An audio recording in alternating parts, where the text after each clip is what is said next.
सिंह निवास में छोटे बेटे नमन की शादी की तैयारियां जोर शोर से हो रही थी और पूरा घर खुश था क्योंकि उनके घर के सबसे छोटे बेटे की शादी जो थी और घर के सब कामों की जिम्मेदारी बड़ी बहू मीना के कंधों पर थी। शॉपिंग से लेकर रसोई और मेहमानों का स्वागत तक हर काम और इंतज़ाम उसे ही करना था। मीना की ससुराल में उसके सास ससुर के अलावा उसकी दो शादीशुदा नंद और देवर नमन था। मीना के पति अभय अपने परिवार के आगे मीना को कभी कुछ नहीं समझता। अभय का सिर्फ यही कहना था, मेरे माता पिता तुमसे खुश रहेंगे तभी मैं तुमसे खुश रहूँगा।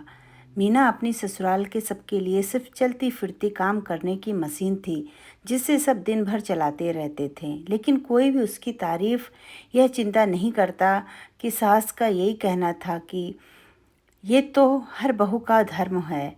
मीना भी चुपचाप काम करती और किसी से कुछ नहीं कहती क्योंकि उसे पता था कि उसके कुछ भी कहने से किसी पर कोई फर्क नहीं पड़ने वाला। मीना ने एकाध बार शिकायत की तो सास ने अभय को ही उसके खिलाफ भड़का दिया और अभय ने साफ साफ लफ्ज़ों में कह दिया था कि अगर मेरे माता पिता की सेवा करना और घर के काम तुम्हें बोझ लगते हों तो तुम अपने मायके चली जाओ हमेशा के लिए, क्योंकि मीना के ससुराल वालों को बहुत अच्छे से पता था कि मीना के मायके से कमज़ोर है। वहाँ से कोई ऐसा नहीं था जो उसके पक्ष में बोले। पिता का देहांत बचपन में ही हो चुका था और दोनों भाई भाभी को उसके सुख दुख से कोई मतलब नहीं था। माँ चाहकर भी अपनी बेटी का साथ नहीं दे सकती थी क्योंकि वो मजबूर थी। घर में मौजूद हर मेहमान और रिश्तेदार मीना के काम की तारीफ करते, लेकिन मीना की सास हर बात में हर काम में नुक्स निकालती और उस काम को और बेहतर तरीके से करने के लिए कहती और सुनाती, मैं अपने ज़माने में ये करती थी वो करती थी। संगीत वाले दिन सुबह सुबह मीना की सास ने मीना को गुस्से से आवाज़ लगाते हुए कहा, मीना क्या आज सभी मेहमान को नाश्ता खाना रात में मिलेगा? काम चोरी की भी हद होती है। सुबह के 8 बज गए हैं और तुम अब तक सोकर उठ रही हो।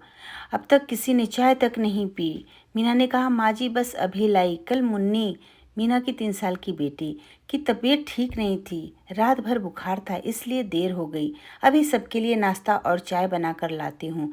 तभी मीना की सास ने कहा, बहू मुन्नी का बहाना बनाकर झूठ बोलना बंद करो।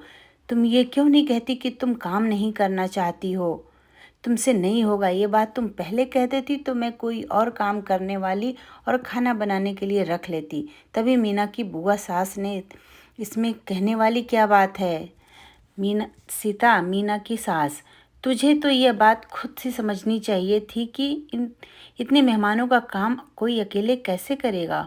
और तुम्हें मीना की बातों पर यकीन और उस पर तारीफ करने के बजाय उल्टा उसे खरी खोटी सुना रही हो। जब से आई हूँ तब से देख रही हूँ उसे ताने मारने के बहाने ढूंढती रहती हो। और मीना तुम भी खुद गलत बात का विरोध करना चाहिए। बिना बोले कोई कैसे समझेगा तुम्हारी बात? तुम किस बात की आस लगाए बैठी हो कि तुम्हारी बात सब बिना कहे समझ जाएं? ये सब कुछ अभय की आंखों के सामने हो रहा था।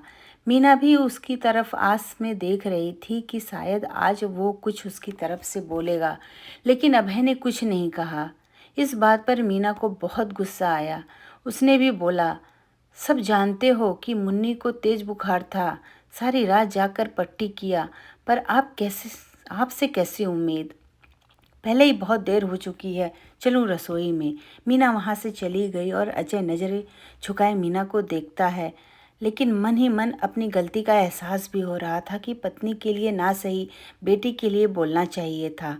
लेकिन आज के बाद मैं अपनी पत्नी का दिल कभी नहीं दुखाऊंगा।